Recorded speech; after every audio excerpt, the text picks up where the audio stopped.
Bonjour et bienvenue dans ce débat depuis le Parlement européen de Strasbourg. Nous allons parler alors de cette initiative de l'Union européenne de mettre en place un socle européen des droits sociaux, bien sûr. On parlera toujours de la question du blanchiment de l'argent dans un certain nombre d'États et on se penchera particulièrement sur le cas de Malte, sur laquelle vous les Verts vous avez alerté. On en parle donc avec vous, Philippe Lamberts, bonjour. Vous êtes député des Verts Alliance Libre Europe et Patrick Le Yarrick, vous êtes député Gauche Unitaire Européenne, Gauche Verte Nordique. Alors, bon, on va quand même dire un petit mot, d'abord, si vous le voulez bien, de l'élection hier d'Antonio Tajani, on dit, à la présidence du Parlement européen. C'était pas votre choix, hein, ni à l'un ni à l'autre. J'allais dire, on en a parlé hier, également au cours d'un débat ici, à ce même endroit. Qu'est-ce qui a finalement, au bout du compte, empêché l'élection d'un président plus progressiste, on va dire, Philippe Lamberts? Tout simplement, il y a une majorité de droite ici au Parlement européen, donc je veux dire, c'est la loi du nombre à un moment. Donc l'élection d'un président du Parlement à gauche dépendait de l'assentiment de la droite. Dès l'instant où la droite n'était pas partante, forcément, il n'y avait aucune chance de le faire élire. Il faut aussi dire que le candidat présenté par le groupe socialiste, Gianni Pittella, n'a quand même rien d'emballant, je dirais. Je veux dire, il a été le fidèle et je dirais même docile exécutant de la grande coalition avec la droite pendant les 2 premières années et demie du mandat. Et maintenant, il nous affirme tout de go que la grande coalition, c'est fini. Donc, première leçon, ça nous rappelle que la droite est toujours majoritaire. Mais la deuxième leçon que je retiens, c'est que dans nos discussions avec les socialistes en vue de constituer en tout cas une coalition de gauche ici, je constate qu'une majorité de socialistes reste dans une attitude qui combine, si vous voulez, l'arrogance de c'est nous qui sommes les plus gros et donc vous vous ralliez, et l'attachement viscéral aux politiques néolibérales. Je m'explique. Nous avions, et c'était une stratégie commune de la gauche radicale ou de la gauche unitaire européenne et des Verts, de demander un geste concret au groupe socialiste démontrant que pour eux, la grande coalition, c'était fini. Et ce geste concret, ça aurait pu être le mois prochain, nous allons voter ou non la ratification du traité commercial avec le Canada, le CETA. La vraie ambition eût été de leur dire, écoutez les gars, prouvez que vous abandonnez le monde néolibéral pour voter contre cet accord. Alors ça, évidemment, pour eux, c'était impensable, impensable. Ils me l'ont dit comme ça, impensable. Alors on en a un peu rabattu sur nos ambitions, on a dit, écoutez, au moins, pouvez-vous nous garantir un vote uni du groupe socialiste en faveur de la soumission à la Cour européenne de justice du traité, de manière à ce que la Cour puisse vérifier sa compatibilité avec le droit européen. Beaucoup de monde pense qu'en fait, il y a beaucoup de dispositions dans ce traité qui sont incompatibles. Eh bien, même ça, c'était de trop. Donc on ne leur demandait pas de s'engager à voter contre, on leur demandait juste de s'engager à demander un avis juridique au pouvoir judiciaire européen. Eh bien, même ça, c'était de trop. Et donc quand Gianni Pittella nous déclare « Ah, la grande coalition, c'est fini, maintenant, notre tropisme est à gauche. » Cap à gauche. Oui, mais enfin, vous nous laissez quand même voter les traités de libre-échange néolibéraux. Expliquez-moi, je n'ai pas compris. Alors évidemment, à la fin, choisir entre un berlusconien et un socialiste mou, on a voté le socialiste mou, mais sans enthousiasme, je peux vous le dire, et avec cette amertume que finalement, les socialistes ne lâchent jamais rien parce qu'ils se disent, bon, de toute façon, la gauche radicale et nous, on s'alignera quand même toujours. Ouais. C'est votre sentiment aussi, Patrick Le Yarrick? Oui, c'est net que le Parlement est à droite. Ça rappelle que désormais, les 3 institutions sont dirigées par des gens de droite. Et s'agissant du nouveau président du Parlement européen, ce n'est pas la droite la plus fréquentable. Il faut bien en avoir conscience. On se demande même dans quelle mesure il n'a pas fait une sorte de petite, au moins des clins d'œil, jusqu'à peut-être des petits arrangements avec l'extrême droite ou en tout cas les forces les plus conservatrices du Parlement. Deuxièmement, ça rappelle aussi la nécessité de s'occuper des élections européennes quand les gens sont appelés à se prononcer. Parce que bien souvent, on pense qu'il y a des campagnes pour dire que ça ne sert à rien. S'il y a des orientations politiques qui ne sont pas tout à fait les mêmes quand c'est une majorité progressiste ou si c'est une majorité de droite telle que celle-là, quoi qu'on pense par ailleurs, et quelles que soient nos nuances et voire nos divergences par ailleurs. Et donc il faut bien en avoir conscience quand on ne va pas voter, comme ça a été le cas en France, on a laissé la prédominance du Front National. On se trouve dans des situations comme celle-ci où s'il y a un peu plus de députés de gauche dans chacun de nos pays, grâce à la mobilisation de l'électorat de gauche, ça peut changer beaucoup de choses. Et pour le reste, je partage l'opinion selon laquelle oui, il fallait faire des gestes concrets pour montrer que ce système de coalition, c'est-à-dire d'alliance entre la droite et les socialistes, était réellement rompu. Et ce que tu dis est exact, c'est que même ce petit geste de déférer le traité avec le Canada devant la Cour de justice pour vérifier sa compatibilité juridique, même cela, quand on est arrivé devant le mur, on le refuse. Et donc ça ne contribue pas non plus à fédérer nos différentes gauches, parce que autant dans le groupe des Verts que dans le nôtre, il y a aussi des nuances, il y a aussi des gens qui n'ont pas la même appréhension, souvent à partir de leur réalité nationale et puis à partir de ce qu'ils voient ici. Je rebondis sur ce que vous disiez à propos du Front National en incitant les électeurs à aller voter, d'autant qu'ils n'y font rien dans ce Parlement. C'est-à-dire que quand on observe ce qui se passe au Parlement, les vrais dossiers, les vrais débats, le vrai travail, c'est vous qui le faites. Oui, ça a évolué parce que moi je constate qu'en effet, lors de ma première mandature au Parlement européen entre 2009 et 2014, c'est vrai que la famille Le Pen et leurs acolytes étaient assez invisibles, si ce n'est au restaurant pendant la session de Strasbourg. Ça a changé dans le sens où ils sont beaucoup plus nombreux et en fait certains d'entre eux investissent les commissions où ils sont placés. Et alors c'est très insidieux parce que sur certains sujets, en fait, ils vont défendre des positions qui sont très proches de nous. Des nôtres, ils vont dire on est contre ces traités de libre-échange par exemple, ou je me rappelle d'un dossier sur la régulation financière, ils sont pour la séparation des banques d'affaires et des banques de détail. Et là, il faut bien montrer qu'il y a une différence. Enfin, on peut défendre la même idée, mais derrière, le raisonnement n'est pas le même et surtout, les valeurs fondamentales ne sont pas les mêmes. Mais certains d'entre eux travaillent et donc on ne peut plus, comme avant, simplement dire vous êtes une bande de touristes ici et vous voulez donner le change. Alors, il y en a qui le sont, c'est évident, mais il y en a qui travaillent vraiment. Précision importante. Alors, socle européen des droits sociaux, c'est ce que prépare l'Union européenne. Joseph Muscat, le Premier ministre de Malte, qui assure la présidence tournante du Parlement à partir de maintenant, en a reparlé ce matin d'ailleurs en présentant son programme pour les mois à venir. Le président de la Commission européenne l'a évoqué aussi ce matin dans son discours. Bon, parole. Est-ce que c'est une bonne nouvelle quand même que l'Europe réaffirme, semble en tous les cas réaffirmer, on parlera après de ce qu'il y a derrière ça exactement, mais semble réaffirmer un peu sa dimension sociale, Patrick Le Yarrick? Oui, il y a... on a parlé toutes ces dernières années de la réalisation de ce qu'on nomme l'union économique et monétaire. Il est temps de parler d'une union sociale, il est temps de parler d'un socle de progrès social et environnemental. C'est une condition sine qua non pour que les populations, les salariés dans leur ensemble, les peuples, participent à une construction européenne. On ne sait pas laquelle, là, il y a des divergences, mais l'idée d'un projet européen et d'une construction européenne pour les peuples est faite à partir de leurs besoins, ça c'est indispensable. Et dans ce rapport, il y a un certain nombre de choses positives. Il y aura ce qu'on appelle des accords entre groupes qui sont plutôt positifs. Maintenant, il faudra passer aux actes, mais il faudrait aller bien au-delà de ce qui est proposé là. Oui. Justement, en quoi, si on revient un peu plus dans le détail, en quoi consiste exactement, à l'heure actuelle en tout cas, avant les débats, ce socle des droits sociaux on ne le sait pas encore très bien non plus. Et d'abord, il faut bien se rendre compte qu'il ne s'agit pas de législation, il s'agit d'une communication de la Commission, il s'agit quelque part d'affirmer un certain nombre de minima sociaux, de droits sociaux minima auxquels les gens pourraient avoir droit, le droit d'être payé normalement, le droit d'avoir une assurance chômage, d'avoir une pension de retraite, etc. etc. Mais là-dessus, ma doctrine, elle est relativement simple. Avant de faire le bien, arrêtons de faire le mal. Autrement dit, je ressens très fort cette histoire de socle de droits sociaux de la manière suivante. On continue à dérouler le rouleau compresseur des réformes néolibérales, de ce qu'ils appellent les réformes structurelles néolibérales, flexibilisation du marché du travail. Ça veut dire mise en compétition de tous les travailleurs les uns avec les autres. Affaiblissement de la négociation collective.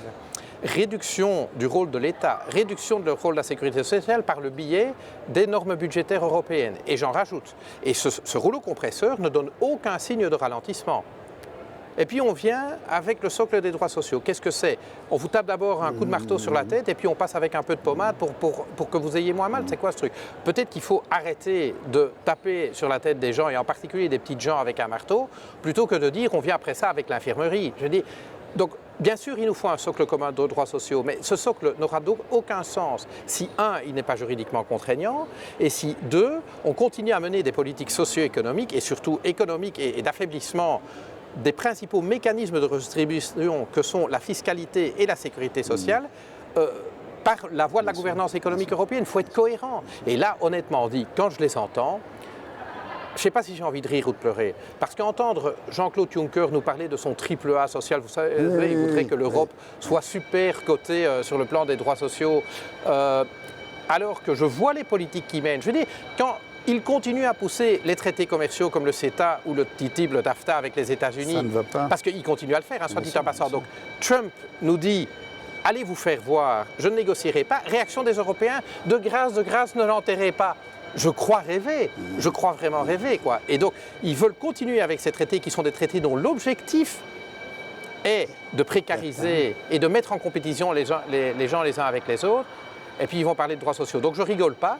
Je pense qu'il faudrait d'abord abandonner les réformes néolibérales. Et en effet, l'Europe sociale, ce n'est pas une harmonisation instantanée vers le haut. Quand on a reçu le Portugal, la Grèce et l'Espagne au sein de l'Union, il y a eu un vrai rattrapage en termes de revenus, en termes de couverture sociale. Ça a pris du temps et c'est normal. On ne peut pas passer de l'un à l'autre en un instant. Mais ce que je voudrais, c'est qu'on retrouve cette dynamique positive de convergence vers le haut. Or, ce qu'on fait depuis la révolution néolibérale en Europe, c'est la convergence vers le bas. Donc, et ça, c'est un choix de société. Vraiment, il faut changer l'aiguillage. Et puis alors, ça suppose en effet d'abord des planchers communs en termes de niveau de revenu, donc comment est-ce qu'on appelle chez vous le revenu minimum d'intégration, le RMI. Donc qu'on ait ce genre de dispositif, pension minimale, peut-être revenu universel, il va peut-être falloir y penser. C'est un sujet compliqué, mais en tout cas, des minima communs, et puis on fait graduellement converger les minima vers le haut. Et comme ça, on tire tout le monde vers le haut. Et donc c'est plutôt une coopération féconde qu'une compétition mortelle en fait. Alors cette contradiction qu'on soulève, là, qui est soulevée, comment est-ce que vous l'abordez vous aussi? Comment faire effectivement pour que dans cette Europe qui quand même largement est tournée vers le néolibéralisme, on puisse effectivement faire avancer cette question sociale? C'est quoi la méthode finalement? Aujourd'hui, il n'y aura pas d'avancée possible sans une mobilisation des salariés, sans que les organisations syndicales, évidemment, les associations prennent en bras le corps les problèmes, parce qu'on voit bien, ici on fait des discours, le président de la Commission fait des discours, on peut bien faire un rapport, mais il faut des actes concrets, et ça devient très urgent. C'est le contraire qui se fait. Par exemple, on a inventé quand même au Royaume-Uni et en Italie ce qu'on appelle le job à zéro. Donc le contrat zéro heure. Le contrat zéro heure. Le rapport, il est contre cela, il se prononce contre ça, très bien. Mais après, comment on concrétise ça si ce ne sont pas les jeunes eux-mêmes, leurs associations, leurs organisations, les syndicats, qui fassent monter une exigence, de telle sorte que le rapport de force, même pour nous, il soit un peu différent dans les discussions. Sinon, à chaque fois, on va se trouver dans cette situation où, comme leur pensée, c'est l'orthodoxie libérale, l'ordo-libéralisme, comme on l'appelle, c'est l'organisation par l'État et les institutions de la concurrence entre les gens. Et ça, c'est très mauvais. De même, le débat sur la sécurité sociale, nous avons dans certains pays, et maintenant en France, et en Belgique, débat sur la Belgique, c'est ce que j'allais dire. Oui, tout à fait. S'il n'y a pas une montée et des votes, et j'espère en France on ne votera pas pour quelqu'un qui veut casser la sécurité sociale, eh bien on sera en difficulté. On aura modifier le rapport des forces politiques, en tout cas pour un temps, et on sait très bien que quand quelque chose est démoli, pour le reconstruire après, c'est bien difficile dans les contextes. Alors, est-ce que ce débat sur les droits sociaux peut fédérer les progressistes? On abordait cette question en début. Est-ce que c'est pas une chance ou un moyen, en tous les cas, d'une alliance progressiste que vous et que certains, en tous les cas, appellent de leur vœu à l'heure actuelle? Évidemment, je veux dire, pour moi, l'Europe sociale et l'Europe fiscale, qui sont les deux, c'est les deux mamelles d'une Europe qui serait véritablement citoyenne, c'est vraiment ce qui nous rassemble. C'est vraiment ce qui nous rassemble, mais encore faut-il le vouloir vraiment. Donc en fait, si vous voulez, je pense que le basculement du centre de gravité politique de nouveau vers une Europe de justice sociale suppose un double mouvement, comme Patrick l'a dit. Il faut des mobilisations sociales. Autrement dit, c'est vrai qu'on a un peu l'impression pour l'instant que ce rouleau compresseur néolibéral, il roule sans rencontrer vraiment de résistance. Autrement dit, les chiens à bois, la caravane néolibérale passe. Et donc, on a besoin de mouvements sociaux forts, mais on doit articuler ces mouvements sociaux avec celles et ceux qui agissent dans les institutions, c'est-à-dire les représentants politiques. Or, on l'a dit, la gauche aujourd'hui est minoritaire dans les institutions et dans la plupart des États membres. Ce n'est pas juste un phénomène des institutions européennes, ça reflète en fait les majorités en Europe. Bien sûr. Les néolibéraux sont majoritaires, même quand ils s'appellent socialistes, mais je veux dire, ils sont majoritaires. Et donc, il faut que les forces politiques qui se disent réellement attachées à la dignité humaine de tous les êtres humains, et pas juste de 1%, eh bien, méritent la confiance des mouvements sociaux. Et cette confiance, on sait qu'elle a été gravement affectée. Il y a ce sentiment, voter à gauche, voter à droite, de toute façon, ça donne le même résultat. Et c'est ça qui donne le vote populiste à la Marine Le Pen, évidemment. Les gens se disent, autant essayer autre chose. Après tout, on a voté à gauche, on a voté à droite, on a été tondu sur pied, et donc on essaie autre chose. Et quelque part, les partis de gauche doivent remériter la confiance de celles et ceux qui veulent une société de dignité humaine pour tous. Ça, c'est le déficit. Et c'est vrai, bon, je critique beaucoup les socialistes, je pense que les Verts, de leur côté, ont aussi contribué à ce déficit de crédibilité. Souvent, d'ailleurs, quand on regarde les écolos, on se dit « ouais, pour eux, la question de la justice sociale, c'est pas super important ». Alors qu'en fait, c'est inhérent à notre ADN. Nous, on ne défend pas la planète parce qu'elle est jolie, on défend la planète parce que c'est la maison des êtres humains. Quoi. Mais vous avez raison, ce qui ne ressort pas toujours forcément. Pour parler des socialistes, ils ne sont pas présents ici autour de cette table. Exceptionnellement, hein, c'est un hasard de calendrier, on va dire, mais est-ce que vous les croyez capables, en tous les cas ici dans l'enceinte du Parlement, des groupes que vous connaissez, des députés que vous connaissez, de se mobiliser autour de cette question-là aujourd'hui? On ne peut pas nier qu'il y a un début, me semble-t-il, de prise de conscience dans la famille socialiste que la dérive néolibérale qu'on a connue, qui a été initiée par Blair et Schröder dans le temps, mais qui est arrivée en France, en Belgique et dans des pays de vieille tradition socialiste, que cette dérive est mortelle pour les socialistes. Je pense qu'un certain nombre de socialistes ont vraiment pris conscience de ça. Je veux dire, quand je regarde par exemple à Benoît Hamon dans le débat de la primaire française, on voit qu'il y a une prise de conscience où on veut réhabiter une vraie conscience de gauche. Et donc on ne peut pas nier ça, parce que, allez, soyons honnêtes, ce n'est pas le groupe que Patrick représente et le mien qui seul vont faire basculer le centre de gravité. On a besoin que les socialistes redeviennent socialistes à la limite. Est-ce que c'est possible? J'ose encore le croire. Mais pour l'instant, les indices qu'on en a restent minoritaires. Autrement dit, regardez le Parti social-démocrate allemand, très franchement, il est pro-CETA, pro-TTIP. On ne voit pas là une prise de conscience qu'on a fait fausse route. À la limite, sur la question de la justice sociale, Merkel est mieux cotée. Donc on se dit, attends, il y a quelque chose qui ne va pas là. Donc on voit qu'il y a encore des progrès énormes à faire. Matteo Renzi est supposé être un chef de file de la gauche européenne. Je n'ai pas été impressionné. La réforme du droit du travail en Italie, ce n'est pas vraiment convaincant. Donc voilà. Donc, est-ce que c'est possible? Ben oui, là, comme disait Lénine, là où il y a la volonté, il y a un chemin. Mais est-ce que la volonté est là? Ça, c'est toute la question. Votre avis là-dessus, Patrick?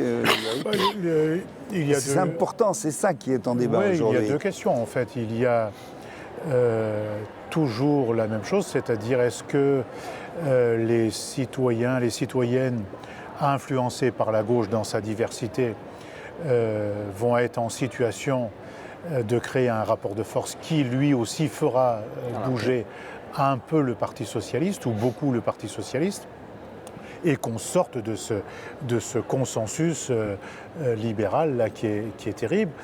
Deuxièmement, sans doute, et ça c'est vrai pour nous tous, y compris pour la famille politique à laquelle j'appartiens, on a besoin quand même de refonder une pensée progressiste adaptée à notre temps. C'est-à-dire, on est dans un moment où il y a de multiples questions qui se posent à nous. Il y a des questions liées à la géopolitique, aux modifications du monde. Il y a la mondialisation. Est-ce qu'on a bien appréhendé la mondialisation capitaliste et les moyens de changer? C'est que autant avant, on imaginait une transformation, un changement dans un seul pays, ça n'a pas toujours été la thèse, mais protégé par des frontières, par un État. Aujourd'hui, on est dans la mondialisation, avec des frontières ouvertes, avec des multinationales qui sont plus puissantes que certains États, y compris des États et qui, elles, sont européens, universelles, quoi. Et qui font la loi, en vérité, même vis-à-vis de grands pays, font la loi.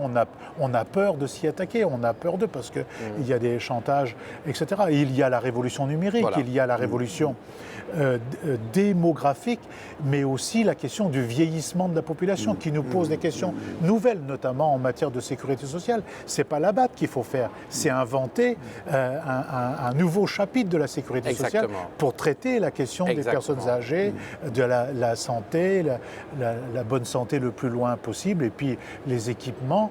Et dans un monde où la création de richesses requiert de moins en moins de travail humain, c'est ça qui est aussi frappant, et ça c'est toute la numérisation que tu évoquais. Voilà. Alors là, il y a un chantier considérable. C'est que ça nous ouvre des possibilités, contrairement à ce que nous dit la doxa libérale. Mais évidemment.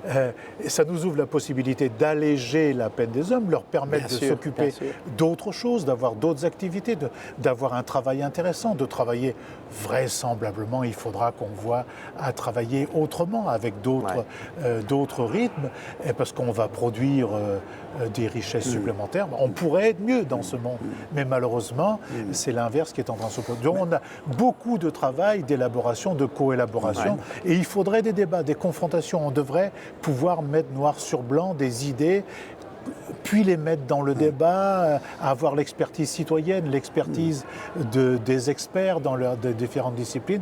On a un grand chantier à faire et on a une part de responsabilité. Et tout ça dans un contexte mondial, on est quand même là un peu à la recherche d'une nouvelle universalité en réalité, parce qu'on se rend bien compte que la réflexion, ce que vous étiez en train de dire, au niveau local, c'est un de l'intérêt, mais on ne peut plus s'enfermer aujourd'hui dans une frontière pour mener une réflexion de quelque nature que ce soit, j'allais dire. Et d'un autre côté, avant d'être vert, je suis démocrate, et la juridiction démocratique s'exerce dans le cadre de frontières identifiées. Et donc, ce qui est très inquiétant, c'est qu'aujourd'hui, on a voulu abattre les frontières à la circulation des biens, des services, des capitaux. Pas des gens, ça, par contre, on ne veut pas. Mais par contre, la juridiction démocratique demeure locale, quelque part. Ce qui veut dire, en fait, on soumet les démocraties, on met en concurrence les démocraties les unes avec les autres, et l'arbitre, c'est qui? C'est les multinationales. Et donc, il faut redonner sa valeur à la frontière dans le sens de... On peut traverser des frontières, les capitaux peuvent traverser des frontières, mais il y a des conditions. Et on le voit bien sur la question fiscale. Si on veut s'assurer d'une justice fiscale, il faut que les multinationales sachent qu'elles doivent payer les impôts là où elles vendent, là où elles produisent, là où elles font du profit. Et donc, si elles veulent faire traverser la frontière, par exemple, de l'Union européenne vers un paradis fiscal, eh bien, elles doivent payer à la frontière. Et ça, c'est très clair. Si vous voulez importer des biens en Europe qui ont été produits en dépit de toutes les normes sociales et environnementales que nous fixons en Europe, il faut payer à la frontière. Et donc c'est très important. Cette notion de frontière ne doit pas être une sorte de mur forteresse. Une frontière se traverse, mais à des conditions, et ces conditions sont fixées par la démocratie. Ça, c'est pour moi un principe de base. J'aspire un jour à une démocratie mondiale. Mais on voit déjà comme c'est difficile de le faire à 28 en Europe, et donc ne mettons pas la charrue avant les bœufs. Protégeons cette première tentative de démocratie transnationale qu'est l'Union européenne et qui est menacée par Trump, par Poutine, par Erdogan, par Xi Jinping et de l'intérieur par toutes les forces d'extrême droite du continent. C'est un des espaces.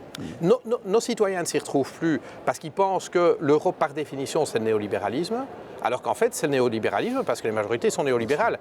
Mettez les mêmes institutions dans des mains, celles de Patrick, celles de Marie Arena chez les socialistes ou les miennes, eh bien même sans changer les traités, on pourra déjà infléchir des choses. Il va falloir changer les traités, c'est évident, il y a des choses stupides là-dedans et dangereuses. Mais préservons cette idée de démocratie transnationale. C'est vrai qu'il faut penser à l'échelle mondiale, mais il y a aussi des choses qu'on devrait relocaliser. À quoi bon aller, par exemple, importer en Europe du lait produit, enfin de la poudre de lait produite en Nouvelle-Zélande? On n'est pas capable de faire du lait en Europe. Allez, c'est quoi ce truc? Alors qu'écologiquement, c'est un non-sens absolu.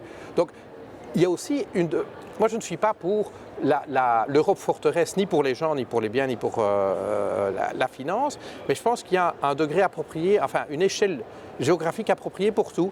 Il y a des choses qu'il vaut mieux faire vraiment localement. C'est clair que produire des Airbus, on ne va pas faire ça dans son jardin. Mais par contre, produire son lait, peut-être qu'on peut le faire là où on vit et pas ailleurs. Alors, vous avez fait l'enchaînement vous-même, le dumping fiscal, on y revient, c'est un leitmotiv. Mais alors, en 2 mots, vous avez, il y a quelques jours, il n'y a pas longtemps, les Verts mis le doigt sur la situation de Malte. Malte qui assume la présidence donc, pour 6 mois du Parlement européen. Vous avez mis le doigt sur le fait que Malte, avec ses entreprises, alors on va expliquer en quelques mots, la manipulation, mais voilà. Bon, c'est un dispositif qu'on rencontre dans d'autres pays, mais Malte fait partie de ces paradis fiscaux européens. Mon pays, la Belgique aussi, le Luxembourg, les Pays-Bas. Eh bien, Malte est un pays qui, de la même façon, privilégie à la fois les grosses fortunes, c'est comme la Belgique, et les grosses entreprises, c'est comme les Pays-Bas, en leur faisant des cadeaux fiscaux de diverses manières. Je ne vais pas rentrer dans les détails. Mais enfin, ça a quand même coûté, selon les estimations de nos chercheurs, 14 millions d'euros en 4 ans aux autres pays de l'Union européenne. Donc, petit pays comme Malte, le plus petit pays de l'Union, il parvient à priver les fiscs des 27 autres États membres de 14 milliards d'euros. Il faut quand même le faire, quoi. Donc, ce que je veux dire, c'est qu'on a là un gouvernement ici socialiste qui dirige un paradis fiscal et et c'est là vraiment l'insulte, alors qu'il y a eu LuxLeaks, alors qu'il y a eu Offshore Leaks, les Panama Papers, les Bahama Leaks, et j'en rajoute. Et que, suite à tout cela, il y a quand même un certain nombre de propositions, parfois modestes, mais parfois, en tout cas souvent nécessaires, faites par la Commission européenne et soutenues par le Parlement. Qu'est-ce que le gouvernement de Malte met dans son programme pour les 6 mois à venir en matière fiscale? Rien. Rien du tout. C'est une insulte. Alors de l'harmonisation fiscale. Mais évidemment. Et donc, de nouveau, c'est là que l'engagement du Premier ministre maltais de pousser pour ce socle de droits sociaux européens sonne un peu creux, quand en même temps, là où il pourra agir tout de suite pour réduire les injustices sociales par un peu plus de justice fiscale, eh bien, il ne lève pas le début du petit doigt. Et donc là, il y a un vrai problème. Mais alors, plus largement, parce qu'on sait que c'est un sujet, que c'est un thème qui concerne les gens, qui concerne le public, cette question de l'harmonisation fiscale. Si, c'est ce que vous êtes en train de dire, si on n'est pas capable de le régler au niveau européen, à quoi bon dénoncer les îles des Caraïbes, etc. C'est un vrai problème à l'heure actuelle. Et on a l'impression qu'on n'avance pas sur le fond, sur le principe énormément à l'heure actuelle en Europe, sur cette question-là. Capable, on le serait, c'est une question de volonté. Oui, c'est qu'il n'y a pas la volonté de s'y engager. C'est comme on nous serine avec la taxe sur les transactions financières, mais c'est pareil, c'est un espèce de serpent de mer qui sert à meubler des discours, mais c'est des actes qu'il faudrait. Donc il y a la possibilité rapidement aujourd'hui de légiférer partout et de faire. D'ailleurs, moi j'ai deux amis en France, Alain et Éric Boquet, qui viennent de faire un livre à partir du travail du Parlement français, enfin l'Assemblée nationale et le Sénat, puisqu'ils en étaient les secrétaires et les présidents, où ils proposent une initiative qui serait une conférence mondiale contre les paradis fiscaux. Je pense que c'est quelque chose qu'il faut explorer. Sous l'égide de l'ONU, il y a quelque chose à faire de ce côté-là, mais il faut une volonté politique, à commencer par ici, notamment la Commission qui n'annonce strictement rien. Au contraire, on laisse filer, parce que c'est un peu ça quand même le principe, c'est qu'on laisse beaucoup filer, il y a très peu d'actes concrets qui permettent de lutter contre ça.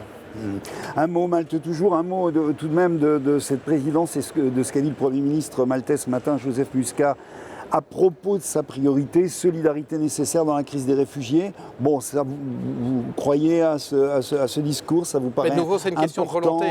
L'Europe est un continent parmi les plus riches du monde. Nous sommes capables d'accueillir des réfugiés, pas tous les réfugiés de la planète, mais personne ne nous le demande non plus. Maintenant, il faut qu'on accepte de faire partager l'effort. Et évidemment, Malte est en première ligne. C'est une toute petite île, le plus petit pays de l'Union, qui est vraiment face à la Libye et donc qui reçoit beaucoup de réfugiés. Alors, on a parfois critiqué Malte pour la manière dont les réfugiés sont accueillis et les migrants sont accueillis à Malte. Ceci étant, les capacités de ce pays sont vraiment limitées et la solidarité européenne, jusque maintenant, n'a brillé ni par son ampleur, ni par sa rapidité. Ça a été Donc là, il y a redit ce matin, énormément effectivement, de choses à faire. Donc il y a un appel de Malte à plus de solidarité, et donc ça, on ne peut qu'être solidaire avec le gouvernement maltais. Par contre, ce qui est complètement biscornu dans leur approche, c'est qu'ils voudraient conclure un accord comme celui avec la Turquie, qui sur le plan des droits humains est quand même plus que discutable. Avec qui? Avec la Libye. Avec la Libye. Alors, la Turquie, il y a un autocrate qui la dirige, on sait bien qui c'est, et donc on sait à qui parler. En Libye, c'est qui? Il y a 2 gouvernements, 2 parlements, une kyrielle de chefs de guerre. Vous discutez avec qui? Et surtout, pourquoi? Parce qu'en Turquie, les réfugiés sont encore accueillis dans des camps de réfugiés gérés en général par le Haut Commissariat des Nations Unies. La Libye, les réfugiés, ils finissent dans les mains de bandes mafieuses qui les prostituent, qui les mettent en esclavage. Enfin, c'est quoi? On va payer ces gens pour qu'ils gardent ces gens en esclavage? On ne comprend pas effectivement très bien ce qui voulait être. Ça, c'est inacceptable. Oui. Un mot quand même aussi sur cette question dont le Premier ministre maltais nous disait tout à l'heure que, ne serait-ce que pour des raisons simplement et bêtement, j'allais dire techniques, la crise va revenir. C'est-à-dire que c'est pas terminé, le printemps viendra, et on sait maintenant, effectivement, compte tenu de ce qui se passe sur les îles de la mer Égée, que c'est dans ce sens-là, du côté de l'Afrique et du côté de la Libye, que la question des migrants qui continue à se reposer. Elle continue d'ailleurs à se reposer, même en plein hiver. On a les problèmes en ce moment permanents, tous les jours. Pour Malte, comme pour la Grèce, comme pour une partie de l'Italie, tout à fait. Voire parfois l'Espagne. Non, il faut prendre les décisions que nous avons maintes fois réitérées, c'est-à-dire il faut un accueil, il faut créer les conditions que chaque pays prenne ses responsabilités, il faut arrêter de dresser ces murs devant les réfugiés qui ici ne font que fuir la guerre, la misère, la guerre, les tortures parfois. Donc il faut en avoir la volonté politique. Mais là c'est pareil, sortir des discours. Là pour le coup c'est pas toujours la Commission qui est fautive, il y a une part de responsabilité des États eux-mêmes, mais il faut qu'au Conseil européen il y ait des engagements clairs, mais pas seulement autour de la table et sur le papier. Il faut des actes. Bien sûr. Merci à vous, merci Avec beaucoup. plaisir. Merci à vous qui nous avez suivis. Il y a un autre débat à suivre sur le site de l'humanité.fr qui porte sur les défis de l'Europe en temps de Brexit. Voilà, merci à vous, au revoir, à bientôt.